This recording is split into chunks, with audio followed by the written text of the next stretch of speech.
Let me tell you, there are moments in this country when the line between dignity and disaster is about as thin as a crosswalk stripe, and sometimes it only takes one person's panic to erase it.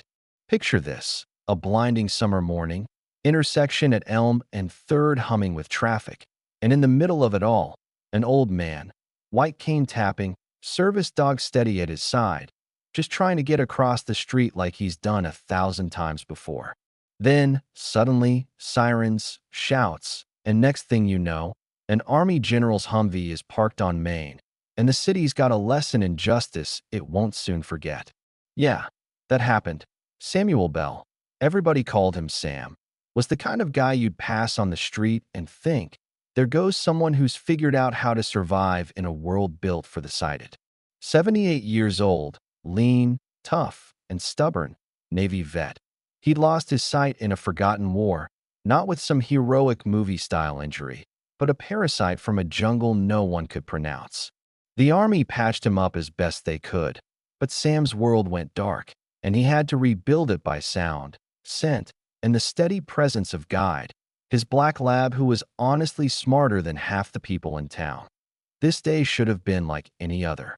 Sam had his routines: morning coffee, a walk to the library, reading stories to kids.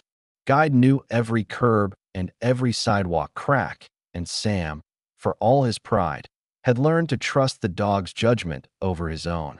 So there he was, waiting at Elm and 3rd, Guide calm, listening for the chirping signal that meant go. The light changed, the world filled with that digital bird call, and off they went. Tap tap, harness pull, just another Tuesday. Except today, 2 rookie cops, Miller and Davis, were in their cruiser around the corner, bored stiff, probably on their 3rd energy drink, itching for action. They saw Sam halfway across, the don't walk sign flashing, cars revving at the light. Miller made some wisecrack about drunks causing traffic, never once noticing the cane or the vest on the dog. Maybe they were trying to be funny. Maybe they were just clueless.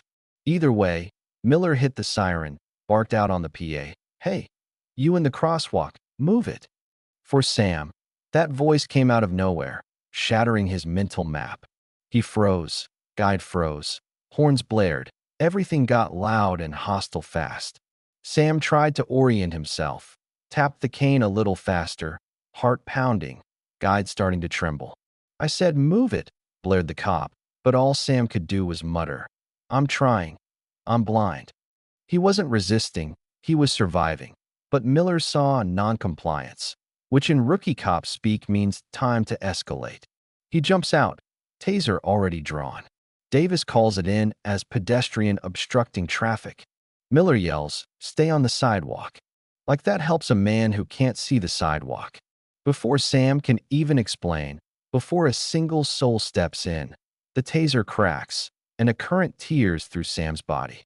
He drops, the cane flies, Guide barks, panicked and protective. For a second, the whole street just stops. Then people start shouting, phones come out, someone screams, "He's blind, you idiots." Davis, panicked now, goes straight to cuff Sam on the ground while Guide noses at his face, whining. The crowd gets louder.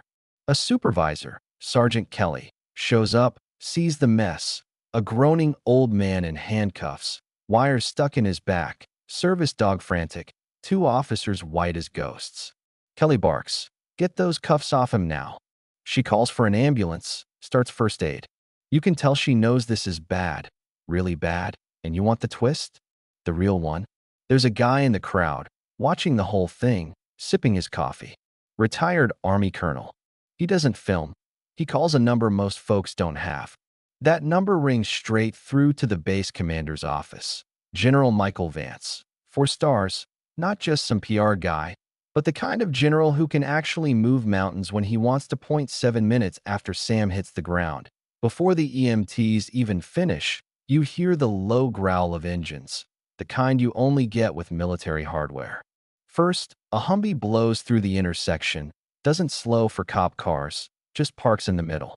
Another Humvee follows, then a troop truck blocks off the rest. Soldiers hop out, form a perimeter, not hostile, but clear. This is our problem now. General Vance steps out, chest full of ribbons, cool as ice. He doesn't yell, he doesn't swagger. He walks right up to Sergeant Kelly, asks, "What's the status of Sergeant Samuel Bell?" Using the old man's rank. Kelly, to her credit, doesn't sugarcoat it.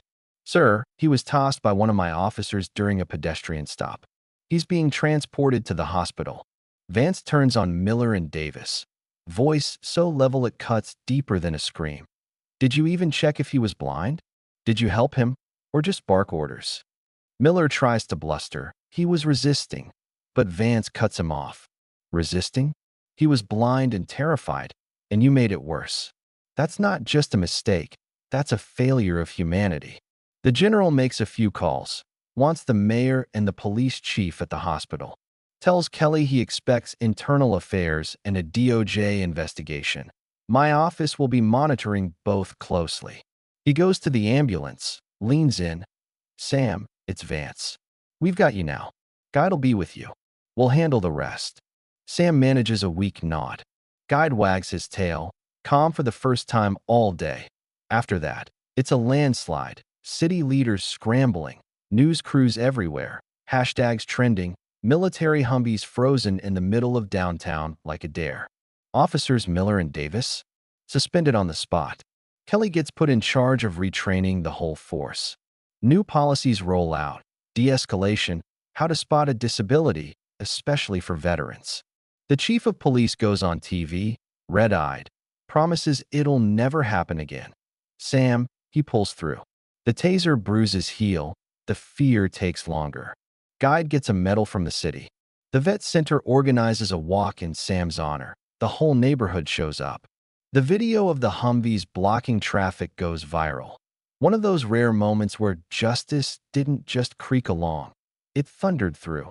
General Vance visits Sam at the hospital, sits with him a while, says, "No one gets left behind. Not on my watch. You walked through darkness for us.